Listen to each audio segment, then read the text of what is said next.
নমস্কাৰ বন্ধুসকল, আপোনালোকক মোৰ ইউটিউব চেনেল অল ইন আছামলৈ স্বাগতম জনালোঁ।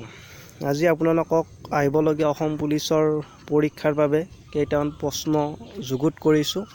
আপোনালোকৰ সকলোৰে সহায়ক হ'ব বুলি আশা কৰিছোঁ। এই প্ৰশ্নবোৰ ৰিটেন এক্সামৰ বাবে যথেষ্ট সহায়ক হ'ব আৰু এইবোৰ প্ৰশ্ন সাধাৰণতে অসমৰ ষ্টেটৰ লেভেলৰ পৰীক্ষাবোৰত বাৰে বাৰে দেখা পোৱা যায়। বন্ধুসকল, প্ৰথম প্ৰশ্নটো হ'ল অসহযোগ আন্দোলন অসমত কোন চনত আৰম্ভ হৈছিল? হয়, উত্তৰটো হ'ল 1920 চন। গুৱাহাটী উচ্চ ন্যায়ালয় কোন চনত স্থাপিত হৈছিল? উত্তৰ হ'ল 1948 চন, অৰ্থাৎ ভাৰতৰ স্বাধীনতা লাভ কৰাৰ এবছৰ পিছত। কোন চনত শৰাইঘাটৰ যুদ্ধ সংঘটিত হৈছিল? হয়, এইটো প্ৰশ্ন আগৰবাৰ হৈ যোৱা পৰীক্ষাটো দেখা পোৱা গৈছিল। উত্তৰটো হ'ল 1671 চনত। চতুৰ্থ প্ৰশ্নটো হ'ল অসমৰ প্ৰখ্যাত মন্দিৰ উমানন্দ কেতিয়া নিৰ্মাণ কৰা হৈছিল? উত্তৰ হ'ল 1694 চনত। হয়, 1694 চনত।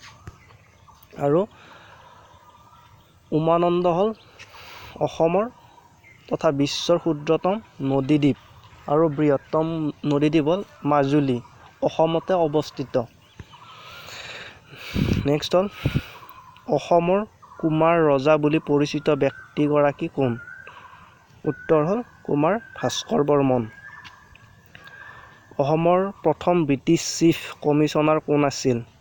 উত্তৰ হ'ল কলোনেল কিটিং। আভ্যন্তৰীণ সীমা আইন কেতিয়া কাৰ্যকৰী কৰা হয়? উত্তৰ হ'ল 1873 চনত।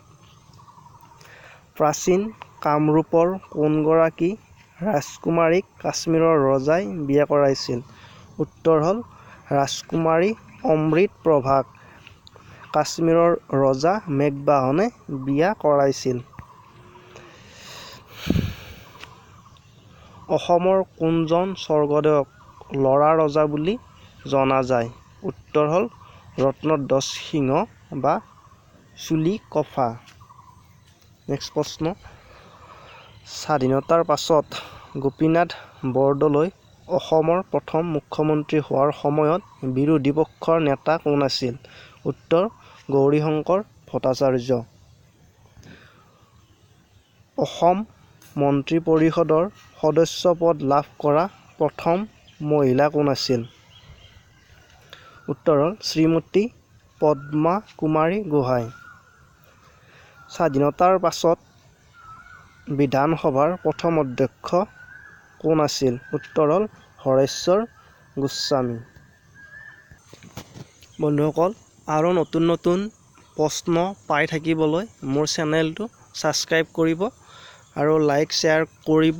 মই অনাগত দিনত আকৌ এনেদৰে প্ৰশ্ন যুগুত কৰি আপোনালোকৰ মাজত দাঙি ধৰিবলৈ চেষ্টা কৰিম। আপোনালোকে প্লিজ মোৰ চেনেলটো ছাবস্ক্ৰাইব কৰিব।